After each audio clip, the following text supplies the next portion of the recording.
میں نے تیری دعا سنی، کیونکہ وہ اپنے لوگوں کی دعاؤں کو سنتا ہے اور انہی کو جواب دیتا ہے اور انہی کے ذریعے پیغام دیتا ہے۔ یہ خدا کی ہابی ہے۔ خدا اپنے لوگوں کے لیے سب کچھ کر سکتا ہے۔ جہاں حدیں ختم ہو جاتی ہیں وہاں حدیں وہ شروع کرتا ہے۔ آپ جانتے ہیں جب اسرائیل قوم آگے سمندر تھا اور پیچھے فرعون اور بیچ میں جو اسرائیلی قوم تھی وہ کھڑی تھی، اور جب انہوں نے آگے بھی موت دیکھی اور پیچھے بھی موت دیکھی تو بائبل بیان کرتی ہے کہ وہ بڑبڑائے۔ انہوں نے موسیٰ کے ساتھ لڑائی کرنے کی کوشش کی، جھگڑا کرنے کی کوشش کی۔ کیوں؟ انہوں نے کہا کہ اے موسیٰ، کیا مصر میں قبریں تھوڑی تھی؟ کیا ہم وہاں مچھلی نہیں کھاتے تھے، گوشت نہیں کھاتے تھے؟ تم مرنے کے لیے ہمیں اس بیابان میں لے آیا، اب ہمیں فرعون کے ہاتھ سے کون بچائے گا؟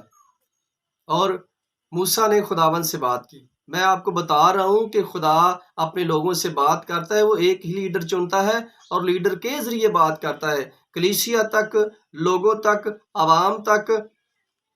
تو خدا نے اختیار موسیٰ کو دیا، اور آپ جانتے ہیں کہ جو مقدس لوگوں کے ہاتھ میں چیز ہوتی ہے وہ بھی بلس ہوتی ہے۔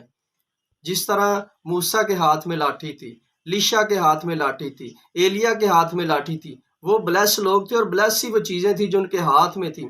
جب موسیٰ کو کہا گیا، خدا نے کہا کہ موسیٰ تو مجھ سے کیوں پوچھتا ہے، تیرے ہاتھ میں کیا ہے؟ اس نے کہا لاٹھی، تو اس نے کہا اسے سمندر پر لگا۔ بائبل بیان کرتی ہے کہ جب وہ لاٹھی اس نے سمندر پر لگائی تو وہ سمندر، لال سمندر جسے کہا جاتا ہے، وہ دو حصے ہو گیا اور پانی تودے کی مانت یعنی دیوار کی مانت کھڑا ہو گیا، اور اسرائیل کو گزرنے کے لیے اس سمندر میں سے سوکھی مٹی ملی۔ وہاں کوئی گارا نہیں تھا، کوئی کیچڑ نہیں تھا، کوئی دلدل نہیں تھی، بلکہ وہ سوکھی جگہ سی جہاں سے وہ اسرائیل گزرا۔ میرے عزیزو، ہمارا خدا، ہم سب کا خدا ایسے کام کرنے کی قدرت رکھتا ہے، پاور رکھتا ہے۔ اس نے فرعون کے دل کو سخت کیا تاکہ وہ اپنی قدرت کو ظاہر کرے انسانوں پر۔ اگر آپ اس کی قدرت کو سمجھتے ہیں کہ اس نے چلتے ہوئے پانی پر دھرتی کی نیو ڈالی ہے تو آپ خدا کو سمجھتے ہیں۔ اگر آپ سمجھتے ہیں کہ خدا نے بغیر کسی سپورٹ کے آسمان کو بنایا ہے، فضاؤں کو بنایا ہے، کیا آپ ہوا کو دیکھ سکتے ہیں؟ نہیں دیکھ سکتے۔ جب آپ کی آنکھیں اسپرچل ہوں گی، روحانی ہوں گی، تو آپ ہر چیز کو امیجن کر سکیں گے۔ جب آپ جسمانی طور پر دنیا میں رہیں گے تو آپ کچھ نہیں کر سکیں گے۔ موسیٰ روحانی طور پر خدا کے ساتھ تھا اور خدا اس سے بات کرتا تھا۔ خدا آپ سے بھی بات کرنا چاہتا ہے۔ آپ کے اندر بھی ایک داؤد چھپا ہوا ہے، آپ کے اندر بھی ایک سلیمان چھپا ہوا ہے۔ وہ آپ کو عقل اور دانائی بخشنا چاہتا ہے۔ کیا آپ لینے کے لیے تیار ہیں؟ آپ اس کے لیے اپنے ہونٹوں کی قربانی دیتے ہیں؟ آپ پورے دل سے تیار ہوتے ہیں اس کے لیے؟ جب آپ تیار ہوں گے تو خدا آپ کو اٹھا کھڑا کرے گا۔ آپ جانتے ہیں میں لاٹھی کے بارے میں کیوں بتا رہا ہوں؟ کیونکہ لاٹھی ہمیشہ صلح سلامتی کی نشانی ہوتی ہے۔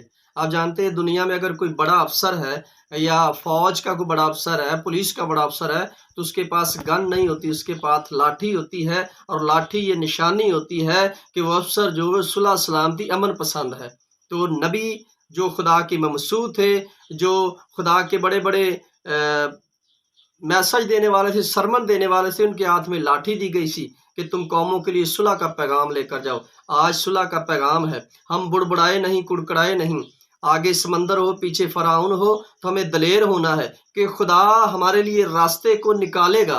اور بائبل بیان کرتی کہ اسرائیل کے لیے اس نے ایسا راستہ نکالا کہ وہ جب پار ہوئے تو انہوں نے خوشی کا گیت گایا۔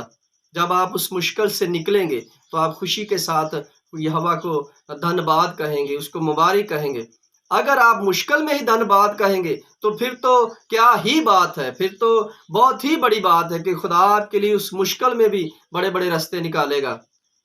یہ آپ کے لیے ضروری ہے کہ آپ خدا کے ساتھ ریلیٹڈ رہیں، خدا کے ساتھ اپنے رشتے کو بنائے رکھیں۔ کبھی بھی آپ خدا سے ہٹے نہیں، جتنی مرضی مشکلیں آئیں، جتنی مرضی طوفان آئے۔ آپ جانتے ہیں کہ جب شاگردوں کی کشتی میں طوفان آیا تو وہ جب گڑ گڑائے، اونچی اونچی شور کرنے لگے تو انہوں نے یسوع مسیح کو جگایا۔ آپ جب شور کریں گے تو خدا آپ کی زندگی میں کثرت سے کام کرے گا۔ اسی لیے کہنوں کو یہ حق دیا گیا۔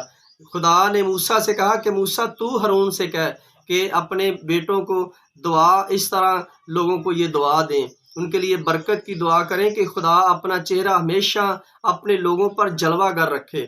آپ جتنے کہن ہیں بڑے غور سے اس میسج کو، اس سرمن کو سنیں۔ یہ آپ کی بلاہٹ ہے لوگوں کے لیے دعا کرنا، اپنے ملکوں کے لیے دعا کرنا۔ جتنے بھی لوگ اس کام کو انجیل مقدس کو پھیلا رہے ہیں، ارشاد اعظم کو لوگوں تک لے کر جا رہے ہیں، ہم سب کا کام ہے کہ ہم ان کے لیے دعا کریں۔ آج دعا ہمارے لیے ضروری ہے۔ آپ جانتے ہیں کہ آسٹریلیا کا کتنا بڑا جنگل ہے اور وہاں آگ لگی ہے۔ یہ کبھی دنیا میں ایسا نہیں ہوا، تو ہوا ہے کیونکہ ظلم و ستم بہت بڑھ چکا ہے اور یسوع مسیح آنے کے نزدیک ہے۔ میرے عزیزو، ہمیں ضرورت ہے کہ ہم خدا کے اس ارشاد اعظم کو لوگوں تک لے کر جائیں۔ میرا ایمان ہے کہ آپ جتنے کاہن ہیں، کتنے پاسٹر ہیں، جتنے ایونجلسٹ ہیں، جتنے انجیل مبشر ہیں، جتنے ڈیکن ہیں، آج اس میسج کو سن رہے ہیں، آپ کے اندر یہ پاک روح کی آگ آئے گی کہ آپ خدا کے کلام کو، آپ اس ورلڈ کو جو ہم پر ریلیز ہوا ہے، یہ جو ارشاد اعظم ہمیں دیا گیا ہے، لوگوں تک لے کر جائیں، تاکہ لوگ اس کلام اقدس کی ویرنس سے ممور ہوں اور ہمیشہ کی زندگی پائے، کیونکہ خدا چاہتا ہے کہ سارے لوگ ہمیشہ کی زندگی پائے، ایک بھی زندگی ہلاک نہ ہو۔ اسی لیے ہمیں مقرر کیا گیا ہم لوگوں کو کہ ہم ہر ایک انسان کے لیے دعا کریں تاکہ وہ بدی کو چھوڑ کر نیکی کی طرف آئے۔ خداوند اس سرمن کے ذریعے آپ کو برکت دے، آپ کے ساتھ ہو۔ اور جاتے جاتے ہم وہی بات کہیں گے کہ کائنڈلی اگر آپ نئے ہماری ویڈیو کو واچ کر رہے ہیں تو آپ ہمارے چینل کو سبسکرائب کیا کریں، لائکس کیا کریں اور کمنٹس کیا کریں۔ خداوند آپ کو برکت دے۔